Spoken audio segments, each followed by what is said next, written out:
महादेवाला वाहताना कधी लाल फुल व्हायचं नाही बरं का. महादेवाला पांढऱ्या रंगाची फुलं प्रिय आहेत, गणपतीला लाल रंगाची. आणि महादेवाला लाल रंग जर वाहिला तर त्यांचा क्रोध वाढतो. महादेवाला नारळ सुद्धा ठेवत नाही, फोडत नाहीत. श्रीफळ दिलं तर ते पूर्ण अखंड व्हावं, तसं तर महादेवाला वाहण्याची प्रथाच नाही नारळ, कारण ते श्रीफळ आहे. आणि श्री म्हणजे लक्ष्मी, लक्ष्मीयुक्त असलेलं ते फळ. महादेवाला नारळ फोडू नये, कारण खंडित गोष्ट त्यांना चालत नाही. ज्यावेळी पार्वती पुत्राचं मस्तक उडवलं त्या क्षणापासून पार्वतीने सांगितलं, मला जी गोष्ट समर्पित करायची ती अखंडित पाहिजे. खंडित गोष्ट जर महादेवाला समर्पित केली तर महादेवाचा क्रोध अनावर होतो. बेलपत्र वाहताना सुद्धा बेलपत्र छान असावं, व्यवस्थित असावं, किडा लागलेलं, कुरतडलेलं, फाटलेलं असं बेलपत्र महादेवाला चालत नाही. 1000 वाहता येत नाही, तुम्हाला हरकत नाही. एकच बेलपत्र घ्या आणि सर्वस्वी भावाने महादेवाच्या पिंडीवरती समर्पित करावास. ते एक बेलपत्र नामस्मरण करून जर वाहिलं तर हजारोची बरोबरी करणार आहे. एकच वाहा, पण एक व्यवस्थित असावं. फाटकी तुटकी गोष्ट देवाला समर्पित करायला. अक्षदा सुद्धा लोक अशा वाहतात, सोनकिडीची घाण, खंडित झालेले तांदूळ, अक्षद, मुळात अक्षदा शब्दच नाही, अक्षद, सोनकिड्याची घाण, अर्धवट तुटलेल्या या गोष्टी चालत नाही. थोडं द्या पण चांगलं द्या. मला सांगा, तुम्हाला लई मोठं खायला आवडतं का थोडं चांगलं आवडतं? हा, मग देवालाही तसंच आवडत असेल ना. गणपतीला दुर्वा वाहताना, आता दुर्वा वाहताना लोक दुर्वा अशा वाहतात की दुर्वा वाहताना गणपती म्हणतो दुर्वा दुर्वा दुर्वा दुर्वा. जी दुर्वा वाहायची असते ना ती 12 बोट अशी लांब असली पाहिजे का? किती? 12 बोट अशी 8 आणि अजून इकडून 4 अशी 12 बोट लांब असावी.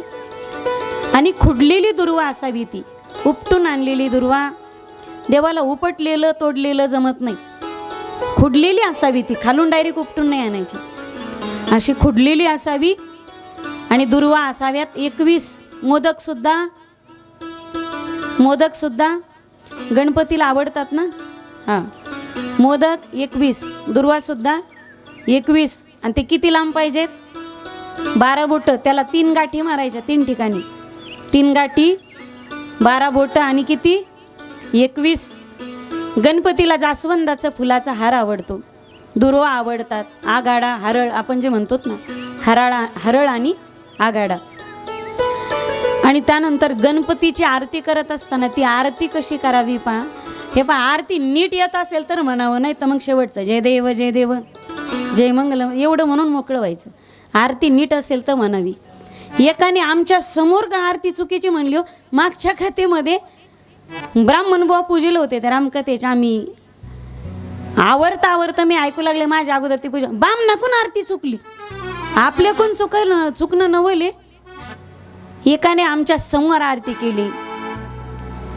सुख करता दुःख हरता वार्ता विघ्नाची, नुरवी पूर्वी प्रेम कृपा जयाची, रत्न खचित घरा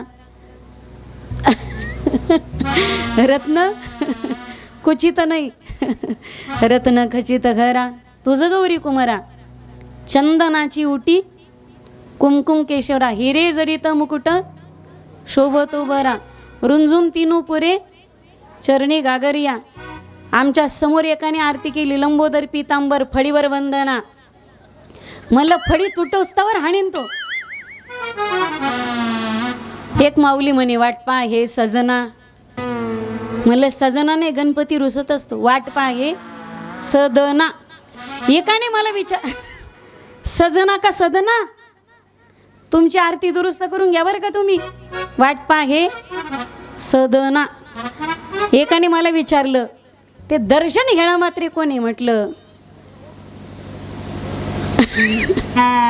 दर्शन मात्रे कोणी? म्हणलं हेळा मात्रेचं पोरग. दर्शन हेळा मात्रे, दर्शन हेळा मात्रे ताया होय. अरे तुमची आरती पाठ आहे का नाही? असं करी जाऊ नका मला म्हणा फॉर्म भरा फॉर्म भरा फॉर्म भरा, तुम्ही घरीच बसायचे. आरती व्यवस्थित असेल तर येत असेल तर म्हणे. बऱ्याच हनुमान चालिसेमध्ये सुद्धा लोकांच्या फार कानपाटी असतात ना, कानपाटी म्हणजे ऐकून ऐकून पाठ करणारी. हे काढाण्यांचं ठीक आहे, पण जे शिकलेले आहेत, जे सुशिक्षित आहेत, जे साक्षर आहेत, अशा सगळ्या लोकांनी पाहूनच गोष्टी म्हटल्या पाहिजे. ते एकाचं चुकलं सगळ्यांनी तसंच म्हणायचं. गणपतीची आरती करायची, गणपतीचं सर्वांनी पूजन केलं. आणि आता गणपती मोठे झालेले आहेत. माझी मुलं आता उपवर झालीत, लग्नाची झालीत, यांची आता लग्न झाली पाहिजे. तुम्हाला माहिती आहे लोक लग्नाला का जातात? सगळ्यात जास्त गर्दी कुठं असते? लग्नातच असते ना. लग्नाला लोक का जातात माहिती आहे तुम्हाला? ते अक्षदा फेकतात. मायासारखंच झालंय, आमच्याच पार्टीत आलं मायासारखं. एकदा काय झालं, एक आजी, तिला नात होती, एक लाडकी. तुमचं लक्ष आहे का नाही माझ्याकडे? आहे ना? हां. आजीची एक लाडकी नात होती. ती आजी गावातून कोणाचं लग्न करून आली की त्या नातीचे असे गालगुच्चे घ्यायची. आता तुझी बारी, आता तुझी बारी. इकून तिकून लग्नावून आली, त्या नातीचे गाल धरायची. आता तुझी बारी, आता तुझी बारी. झालं काय? केंदळी. त्या पोरीच्या घराच्या शेजारी मेली एक म्हातारी.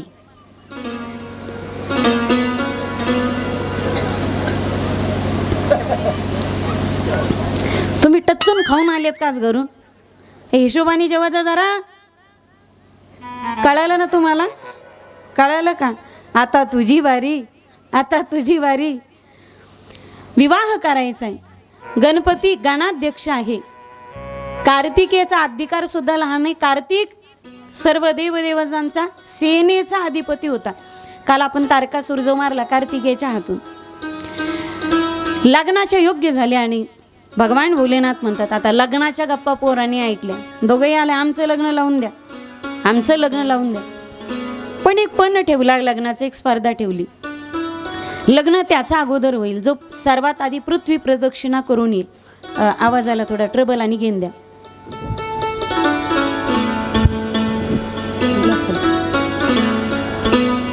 आधी जो पृथ्वी प्रदक्षिणा करून येईल त्याचं लग्न लावून देण्यात येईल. म्हणजे पृथ्वी प्रदक्षिणा कोण जो करून येईल ना त्याचं लग्न आधी. हे म्हणेपर्यंत कार्तिक स्वामी मोरावर बसून लगे निघाले. काही कार्यकर्ते पहा तुम्ही, नेत्याने फक्त म्हणायचं मंडपात जाऊन पहा, का सारी सळू की पळो, काय करायचं ते माहीत नाही, कशाला सांगितलं ते काही कामाचं नाही. पळा म्हटलं की नुसते पळत सुटतात. थोडंसं रामायणामध्ये चालतात. ज्यावेळी दश दिशेला वानरं पाठवली आणि सुग्रीव म्हणतायत की सगळ्यांनी जायचं आणि सीतामातेचा शोध घेऊन यायचा. जो रिकाम्या हाताने त्याला मी मारून टाकीन, ठेवणारच नाही त्याला. दश दिशेला वानरं निघाली. सुग्रीव म्हणाले पळा. सगळे माकडं पळायला लागले. पण त्यावेळी मारुतीराय पुढे जाऊन मागं आले. मारुतीराय म्हणतात देवा, अहो जायचंय ठीक आहे, पण जिचा शोध घ्यायचा आहे ती नेमकी दिसती कशी? ती नेमकी दिसती कशी? तिचा काही फोटो, तिचा काही पासपोर्ट फोटो, तिचा काही व्हॉट्सअपचा डीपी तुमचा आहे का? तिचं काही आधार कार्ड काही द्या की नाही आमच्यासोबत ओळखीसाठी. प्रभू म्हटले याला जिंदाबाद कार्यकर्ते म्हणतात. नुसत्याच घोषणा द्यायच्या, नुसते झेंडे घ्यायचे. येऊन येऊन येणार कोण? कोणी येऊन कोणी जो आपल्याला अजिबात घेणं देणं नाही. सीता माझी दिसते कशी? माझी सीता जिथे असेल तिथे काय असेल? अरे हनुमंता, काय नसेल व्हॉट्स सिच्युएशन. जेत सीतेची वसती घडे, राम राम स्मरती झाडे, पाषाण ही घडे सदा सर्वदा श्रीराम. माझी सीता जिथे असेल तिथं काय नसेल? तिथले झाडं झुडपं, अरे तिथले राक्षस सुद्धा भजन करत असतील. राम नामांकित मुद्रिका घेतली, करुणा निदान शब्दाचा प्रयोग कर सांगितलं. आणि राम नामांकित मुद्रिका पळण्याच्या धावपळीत, उड्डाण घेण्याच्या धावपळीत ह्या झाडावरून त्या झाडावर उड्या मारतात. आपण माकडेत, आपण वानरीत, मग करावं काय? ती राम नामांकित मुद्रिका ठेवावी कुठे म्हणून जिभेत घातली. जगाच्या पाठीवरती गळ्याला अलंकार घालणारे अनेक पाहिले असतील, जगाच्या पाठीवरती कानाला अलंकार देणारे अनेक पाहिले असतील, जगाच्या पाठीवरती हातापायांना अलंकार देणारे अनेक पाहिले असतील, पण जगाच्या पाठीवरती ज्याने जिभेला अलंकार दिला, जगाच्या पाठीवरचा असा एकमेव भक्त, तो म्हणजे आमचा मारुतीराय, 11वा रुद्र मारुती. श्री राम जानकी बैठे मेरे सीने में, श्री राम जानकी बैठे मेरे सीने में, श्री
मुझको कीर्ति न वैभव न पद चाहिए, राम के नाम का मुझको रस चाहिए। सुख